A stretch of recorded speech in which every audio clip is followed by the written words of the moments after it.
What is going on, my fellow Jets fans? Welcome to the latest episode of the New York Jets State of Mind podcast. My name is Malcolm Harper, aka MH Jets Fan 83. You can follow me on X, Instagram, and YouTube at MH Jets Fan 83, which is one word, all lowercase. You can find my podcast on Spotify, Apple Podcasts, iHeartRadio, and Amazon Music. This episode will be posted on my YouTube channel, MH Jets Fan 83. Before I get started on the midseason report card, the latest Jets news, the injuries, my thoughts on the trade deadline, and previewing tomorrow afternoon's game against the Arizona Cardinals. If you could do me a huge favor and share this podcast with other Jets fans, that would be greatly appreciated. It also helps out. It also helps the podcast grow as well too. Also, I'm very, very grateful for the love and support so far. It takes people like you all to take time out of your busy schedule and listen to my podcast. And it takes a village for all of this to happen as well too. Now, with that being said, let's get to my midseason report card. The Jets have played 9 games so far this season.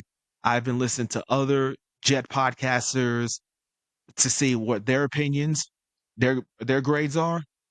Okay, and these grades that I am about to hand out, these are my personal grades based upon what I have seen from the Jets so far. I am going to do this by position groups. Now let's start with the quarterback. I'm going to give Aaron Rodgers a solid C plus, just to be fair.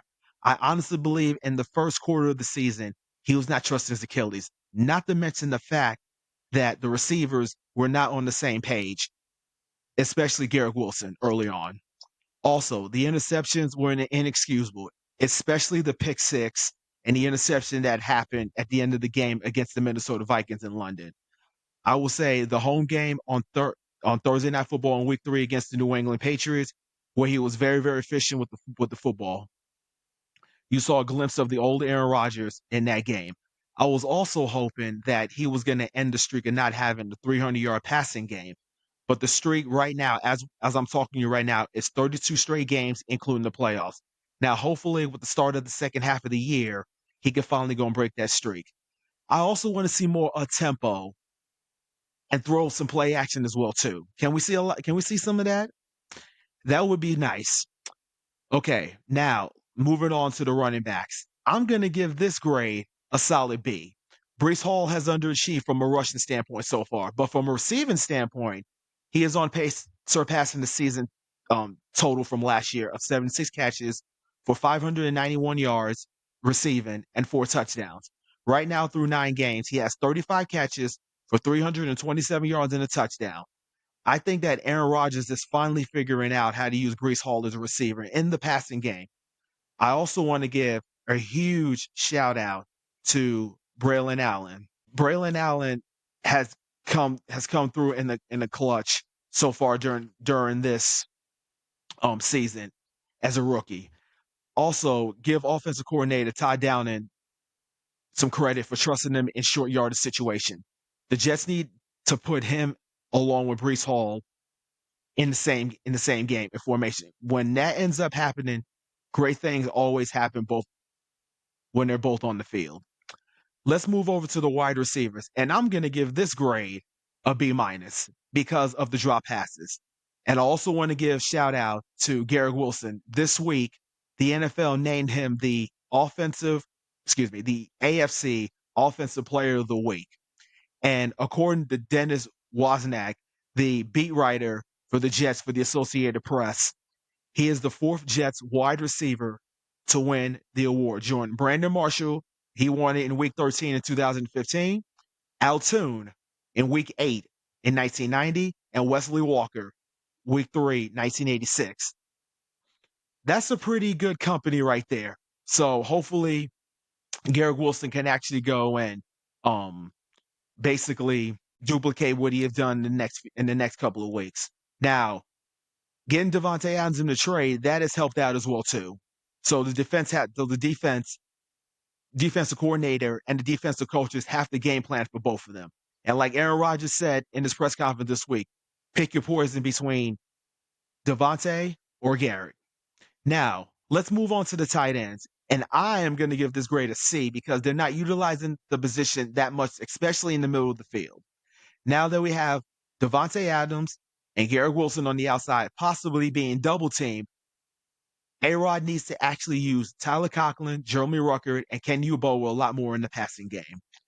Now, let's move on to the offensive line.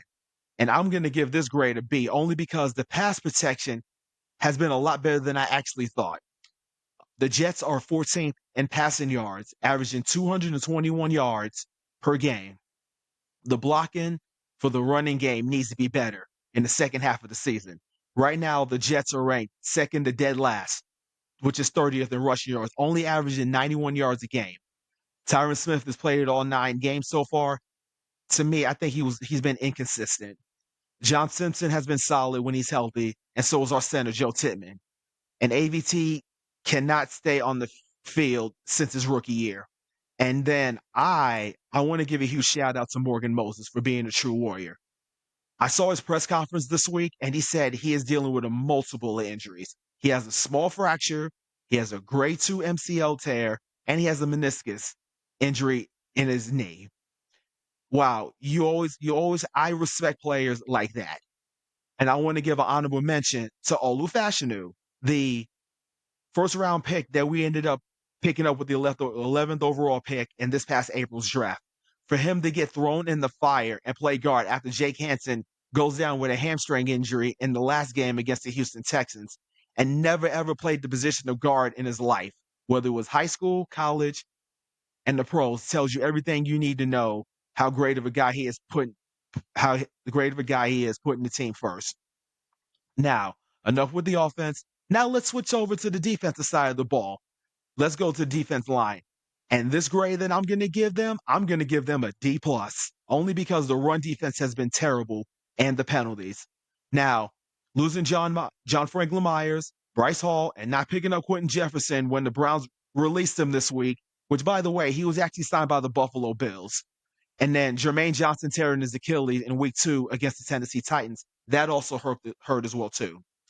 I understand that Hassan Reddick has only played 2 games so far, but the holdout they ended up doing, it was just ridiculous, in my opinion. On a positive note, in the last 2 games, Quentin Williams has finally started to be the player that the Jets expected him to be when we paid him the huge contract 2 seasons ago. Right now, in the last 5 games, he has had 3 sacks, 3 tackles, and 6 quarterback hits, along with 28 pressures, according to Caroline Hendershot of NewYorkJets.com. Big shout out to her. Will McDonald has 8 sacks. He has been a surprising player so far, in my opinion. Michael Clemens and Javon Kinlaw has been playing pretty good, but the penalties they have both been committed this year has hurt us big time. Michael Clemens' lack of discipline, especially at the end of that game against the Buffalo Bills on Monday Night Football Week, where Josh Allen ran the ball out to end the game. He should have set the edge. So that's just my personal opinion on the defensive ends. Now let's switch over to the linebackers for a second. I am going to give this grade a B. Jamie Sherwood has made a significant impact on the defensive side, filling in for the injured C.J. Mosley. Also, converting him from safety to linebacker was huge as well, too. Quincy Williams is having a solid year, not the season he is having like he did last year when he was named an All-Pro. Let's get to the secondary. I would give this grade a C place because Sauce Gardner has not lived up to what he has done the first 2 years when he became a first-team All-Pro, especially his rookie year when he won Defensive Rookie of the Year. He has been beaten on key plays, and he's not tackling. Teams are now going after him. I am hoping that he is not making any business decisions. Because here's the thing. If he wants to be the first defensive back in the history of the NFL to be paid $25 million a year this offseason when he's eligible for an extension, he must play better in the second half of the season. Now let's go to the other side of Sauce Gardner. DJ Reed is having a great season, along with Michael Carter, when both of them are healthy and on the field. I have not heard much from Quantez Stigger, the 5th-round draft pick that came from the CSL in this past April's draft. The safeties have been okay. Jalen Mills is starting to pick it up in the last few games. The reason why I'm giving this grade a C+ is because the defense has only have 2 interceptions, and both of those interceptions are from Brandon Echols. Now I'm hoping in the second half of the season, the defense can get more takeaways so that Aaron Rodgers in the offense can get X possessions, especially with the short field. Let's get to the special teams. I was actually going back and forth with this. I am giving this group an F because of Greg Zuerlein costing us 3 games. He cost us the Broncos game, he cost us the Bills game, and cost us the Patriots game. But I'm giving this a D simply because of the punter, Thomas Morstead. He has been the positive on special teams, if you will, especially with that 75-yard punt he ended up doing in the last game against the Houston Texans.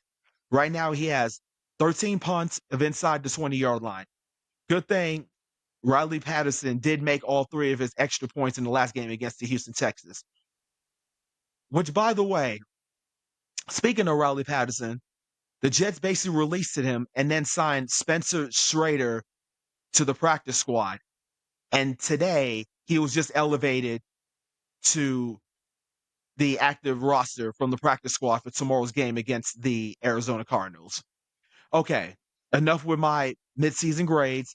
Let's get to the trade deadline. Now that the trade line has come and gone, we all know that Mike Williams got traded to the Pittsburgh Steelers for a 5th-round pick.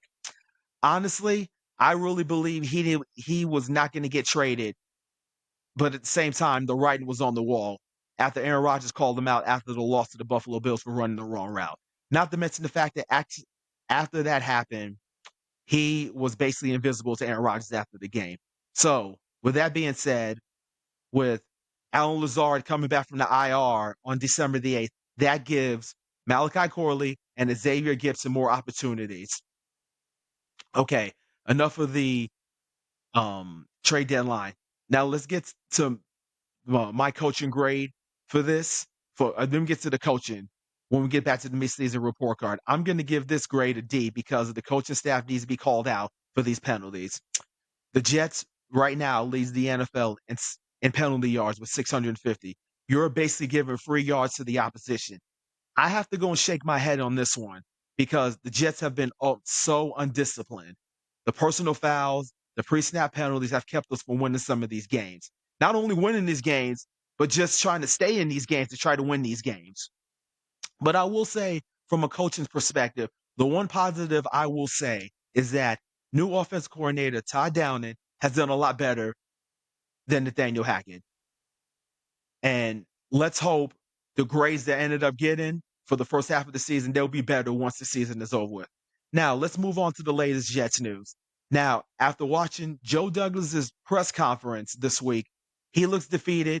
And to me, I feel like he's a dead man walking. Now, unless the Jets make a second half run and make the playoffs, not to mention his contract is up after the season, he's probably going to be out as general manager of the New York Jets. Let's get to the injury reports for a second. Right now, we have James Hansen that's going to be out of the game with a hamstring injury. Michael Carter with the back is questionable. C.J. Mosley is also going to be out for this game. Tyler Conklin, Morgan Moses, Chad Sherritt, Solomon Thomas, Elijah Vera Tucker have all been questionable.